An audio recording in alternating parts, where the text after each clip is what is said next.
Hi friends, welcome to my channel cooking with Nash Alam. उम्मीद करती हूँ आप सब खैरियत से होंगे। फ्रेंड्स, आज मैं आपके साथ शेयर करूँगी कच्चा गुल्ला बनाने की रेसिपी। बहुत ही ज़बरदस्त रेसिपी है, ज़रूर ट्राई कीजिएगा और रेसिपी अच्छी लगे तो इसे लाइक और शेयर कीजिएगा। और फ्रेंड्स, अगर आपने अभी तक मेरा चैनल सब्सक्राइब नहीं किया है तो प्लीज़ मेरी आपसे रिक्वेस्ट है, चैनल को भी सब्सक्राइब ज़रूर कीजिएगा। तो चलें फिर स्टार्ट करते हैं अपनी इस रेसिपी को। कच्चा गुल्ला बनाने के लिए कुछ चीज़ें जिन्हें हम पहले ही से रेडी कर लेते हैं। ये मैंने 1 कप पानी लिया है, इसमें 1/4 कप के बराबर सिरका ऐड करेंगे और इसे मिक्स करेंगे। सिरका इस पानी में मिक्स करके अभी इसे एक साइड पे रख देते हैं। देखिए, ये दूसरी प्याली ली है मैंने, इसमें हम 1 टेबल स्पून मैदा डालेंगे और 1 टेबल स्पून कॉर्नफ्लोर,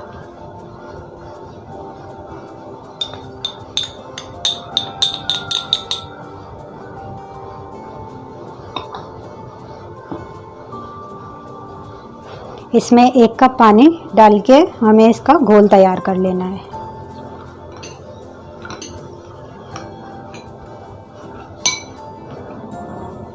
अच्छी तरह से मिला देंगे ताकि इसमें कोई लम्स वगैरह ना रहे।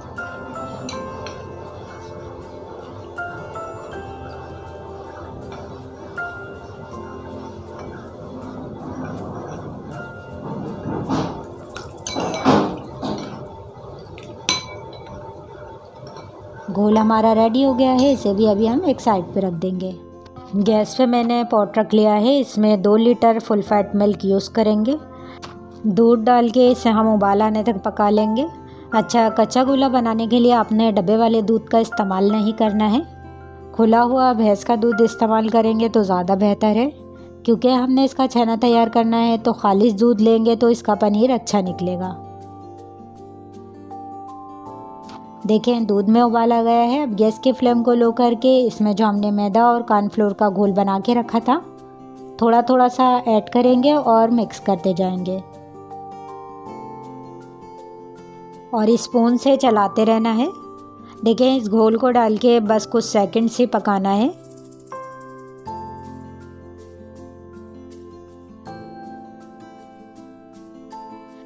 फिर इसके बाद सिरका जो हमने पानी में हल करके रखा था ये शामिल करेंगे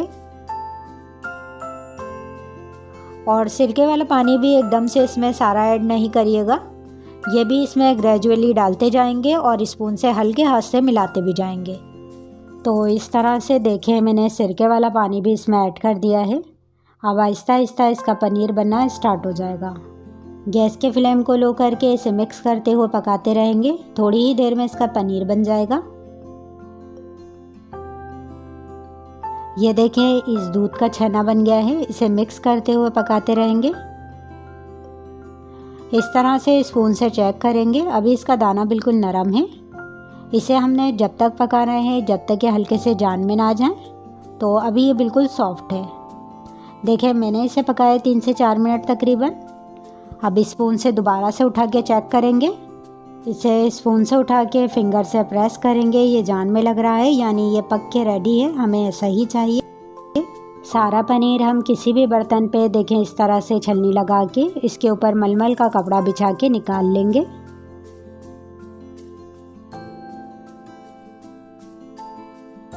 और फिर इस कपड़े को हिलाते हुए इसका पानी निकलने देंगे। कपड़े को दबा के निचोड़ना नहीं है, बस इस तरह से जितना पानी इसमें से निकल जाए निकाल के इसे वापस से उसी बर्तन में ट्रांसफ़र कर देंगे जिसमें मैंने इसका छेना बना के तैयार किया था। अब इसमें आधा कप शक्कर ऐड करेंगे और इसे हाई फ्लेम पे कुछ देर पकने देंगे। जब शक्कर इस पर हल हो जाएगी तो ये मिक्सर काफ़ी पतला सा लगने लगेगा। इसे पकने देंगे और स्पून से उठा के चेक करेंगे। ये देखें, जल्दी से गिर रहा है, यानी ये और पकेगा। तो आपने भी मेरी इन सारी टिप्स को फॉलो करना है ताकि आपसे भी ये कच्चा गुल्ला एकदम ज़बरदस्त सा बन के रेडी हो।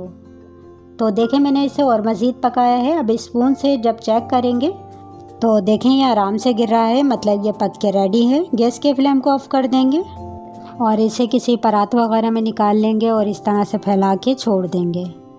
और फिर इसे रूम टेम्परेचर पे 1.5 से 2 घंटे के लिए रेस्ट पे रखेंगे। ये सेट हो जाएगा। तो फ्रेंड्स मुझे इसे रखे हुए 2 घंटे हो गए हैं। इसे मिक्स करेंगे थोड़ा सा।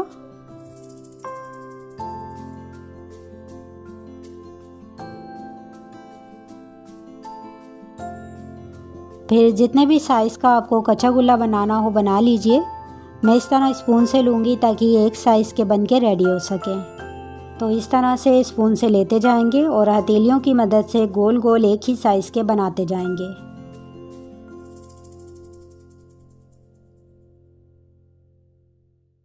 ये भी मैंने बना लिया है। अब इस बाउल में मैंने मिल्क पाउडर लिया है। कच्चा गुल्ला को हम इस मिल्क पाउडर से कोट करेंगे। ये देखें, लग रहा है ना मज़ेदार। मैं इसी तरह से सारे बना के रेडी कर लेती हूँ, फिर आप लोगों को दिखाती हूँ। तो फ्रेंड्स खाने में बहुत ही मज़ेदार और बनाने में तो है ही आसान। चलें आप लोग भी बना के ट्राई कीजिएगा और मुझे अपनी दुआ में याद रखिएगा। इजाज़त दें, हम फिर मिलेंगे नेक्स्ट वीडियो में एक और मज़ेदार सी रेसिपी के साथ। अपना ख्याल रखिएगा। अल्लाह हाफ़िज़।